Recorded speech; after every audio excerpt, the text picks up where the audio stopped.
Hey y'all, and welcome back to my channel. It's your girl LV, and today I'm so excited to record this video for you all.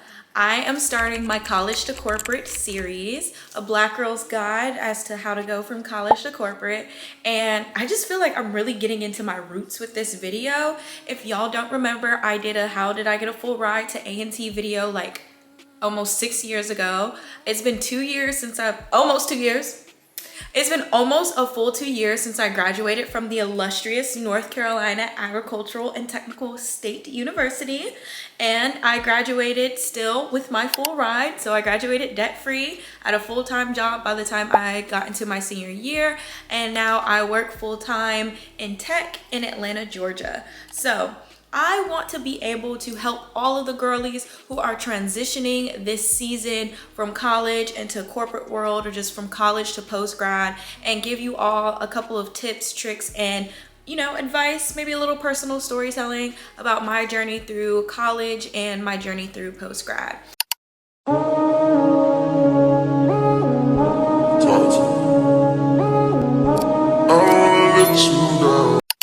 We're really going to talk about navigating the transition. I have a couple of different things I want to talk to you all about, but I want to make sure that I'm giving you all practical advice and insight into making the transition from college life to the corporate world and how to do that smoothly as a young black woman. Okay. So I got my little A&T t-shirt on, I'm repping. I have my little list here. The first thing we're going to chat about is around resume building and job hunting strategies. So like I said, I had a job going into my senior year of college, and I was really grateful for that because I did not have to worry about going through senior year, senioritis, paying for all the things that you got to pay for, having to do stuff for my sorority, having to do stuff for my other extracurricular activities, and find a job. Because it's already hard enough to graduate, so now you're telling me senior year I gotta graduate and find a job? So boom, the very first thing is, if you can do internships while you're in college, if you have a major or you're studying something where you can do a paid internship, especially, do that. Build up your resume, build up these experiences. Now, if you're someone, you're already in your senior year, or you're about to go into your senior year, and look, you like, girl, I can't get no internship now, it's a little too late for all of that, then you want to make sure that you're tailoring your resume to speak to the different experiences that really built and defined your collegiate experience and how that's applicable to the role that you're applying to. So for example, if you were secretary of some student organization that you were a part of, or maybe you worked part-time in the health center, or shit, you work part-time as a server. You got people skills, you got interpersonal skills, you know how to navigate chaotic environments, you know how to be flexible, you know how to pivot. If you're a secretary, you know how to be organized, you know how to take complex, things and break them down into really easy, digestible notes. Really want to make sure that your resume speaks for you. So if you're someone who's like, girl, I don't have no crazy super big internship, you do not need a crazy super big internship to be successful post-grad and have a good job. You just have to be willing to put in the work and make sure that what you have and the experiences that you have, that you can actually talk to them. So when you're looking for jobs, I think one of the biggest things that really helped me was networking. And people always be like, networking. I don't like to network. I just feel awkward. I don't have those kind of people skills. If I'm being very candid with you all, I just don't have those kind of people skills. But the key for me, when I figured out the right way to network, it really changed my entire career game. So yeah, you can go to these different events and you can meet people, you can ask questions. There's whole formulas for all of that. The key to being really good at networking is not to network with a bunch of people. You don't need to go to a networking event and speak to every single person that works at that company. Find one or two people that you can connect with, that you feel connected with, you can relate to them, you think they're cool, you think you can build a relationship with them, and do the follow-up. That will be the hardest part. That was always the hardest part for me. It was okay, cool, I can walk in and I can meet people, and they give me their contact, but am I actually gonna reach out and follow through? You'll be surprised how many students don't do that, and that kind of already takes you out of the running. So my path to my current job was I was able to be a student ambassador for another like tech company's campus ambassador program. And when that specific tech company came with, you know, some recruiters who were alumni of my university, I was like, oh, bet. It wasn't even for an event I was hosting. It wasn't even an event that I was like a part of. I think someone, like a class council, was hosting it. I said, oh, bet I'm finna get in there. So I go, you know, I introduce myself. I'm like, oh, I'm a campus ambassador for y'all, by the way. And they're like, oh, for real?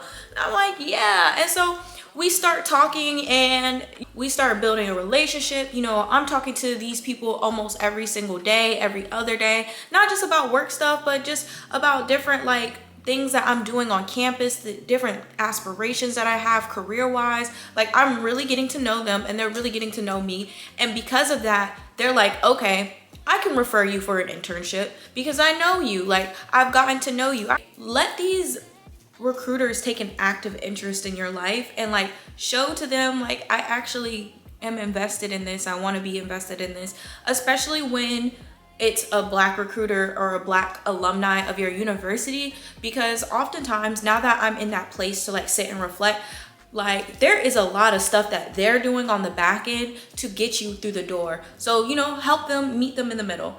That is like biggest thing with networking. In terms of interviews, y'all have to prepare for interviews.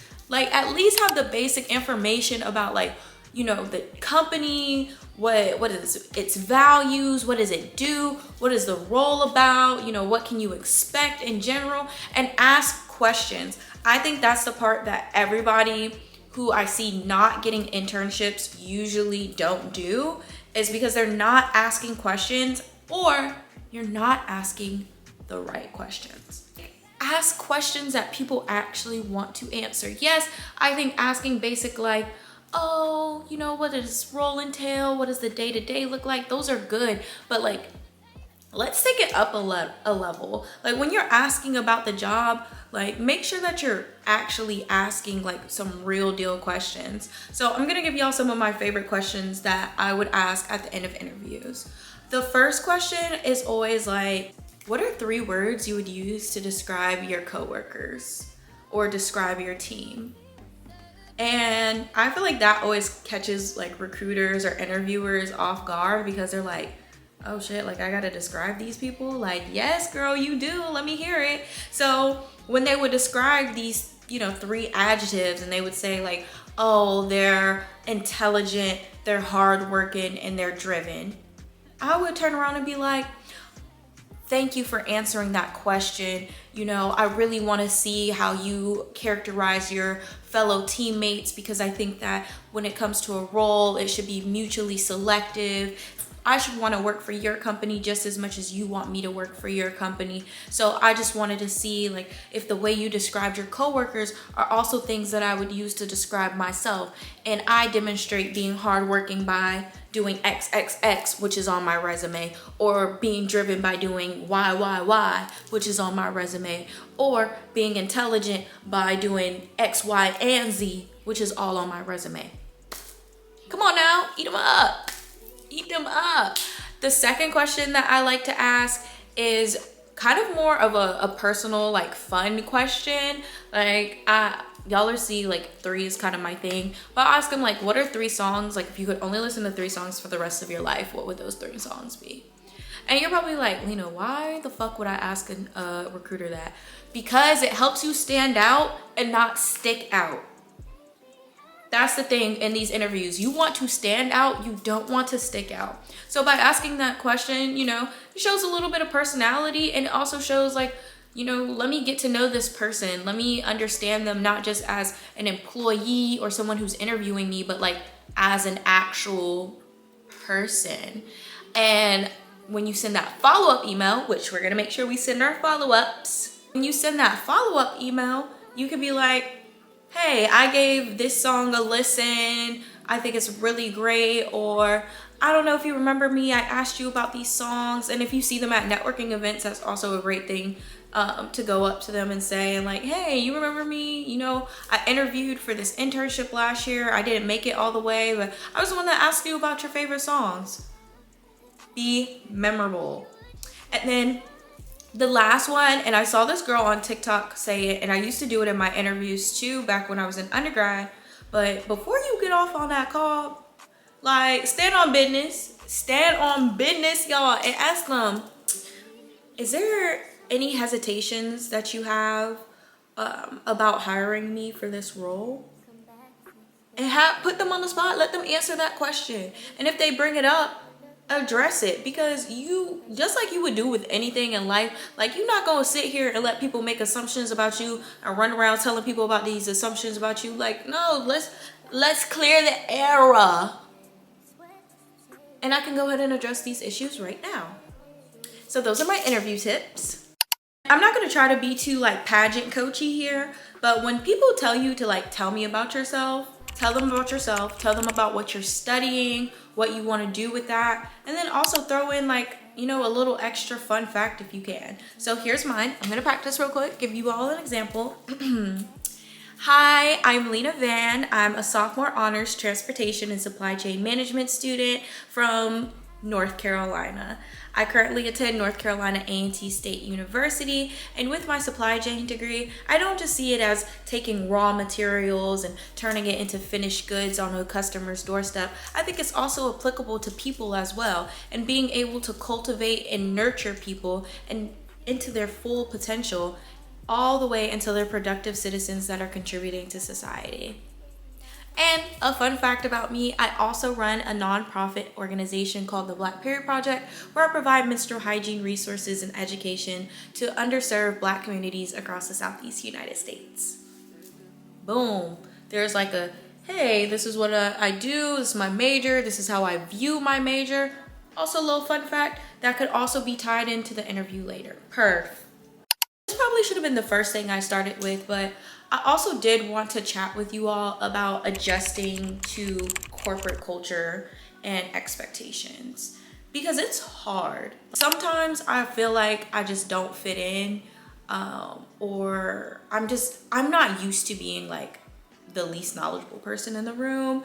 And if you're an HBCU girly like me, you are probably like used to being like intelligent, being one of the smartest people in the room, but also being like surrounded by your peers who are equally as intelligent as you. And I'm not saying there's not smart Black people in tech, because every Black person in tech is intelligent. I'm saying like it was my first time being in a space, and not just being the only Black person, but being the only woman in the room, being the only Black woman in the room.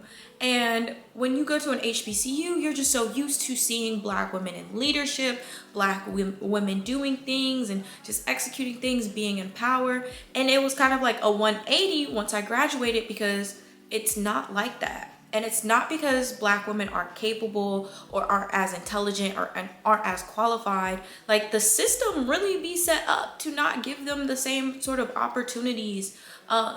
And I just had to realize that like, you may not be viewed the way that you're viewed when you're in college. Adjusting to the workplace, you know, just the way that I dress, the way that I present myself, I start to think about stuff like that a lot.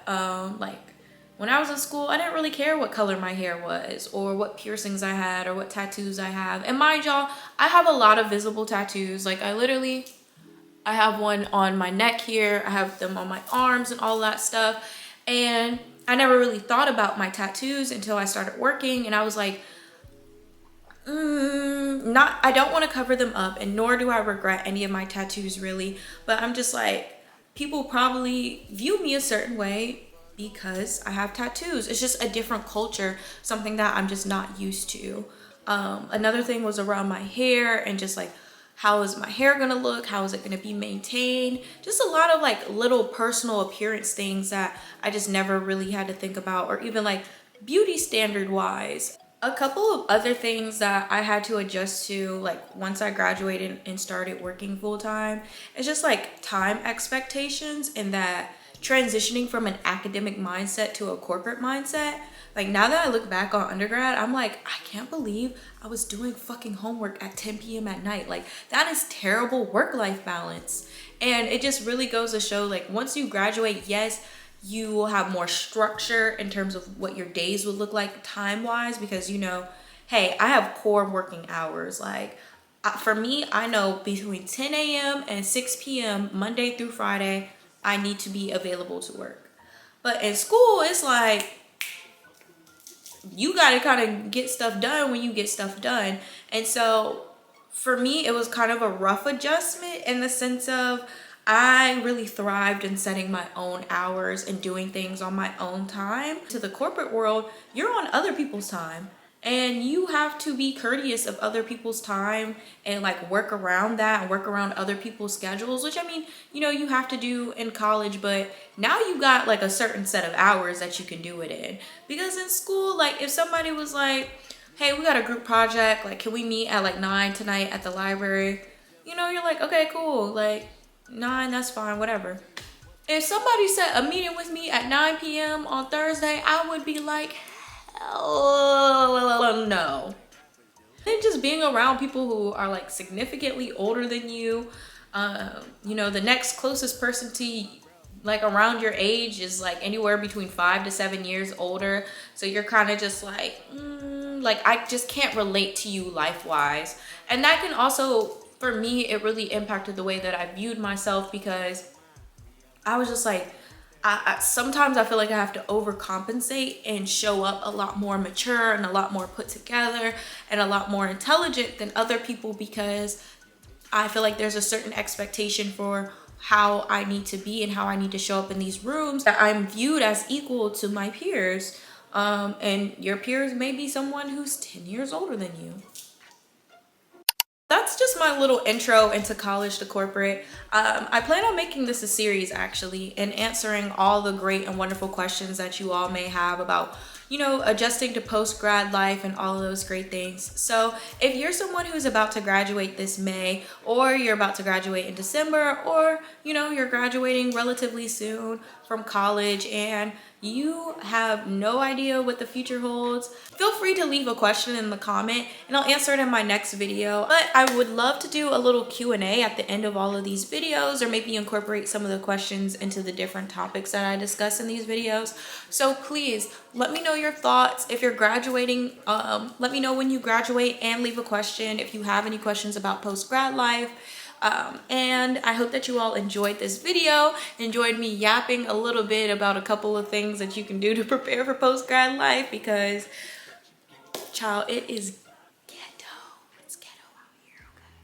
As always, make sure that you like, comment, and subscribe to my channel. Follow me on all the socials. Let's stay connected, and I will see you all next time. Bye, y'all. Your secrets. Telephone now. Your secret.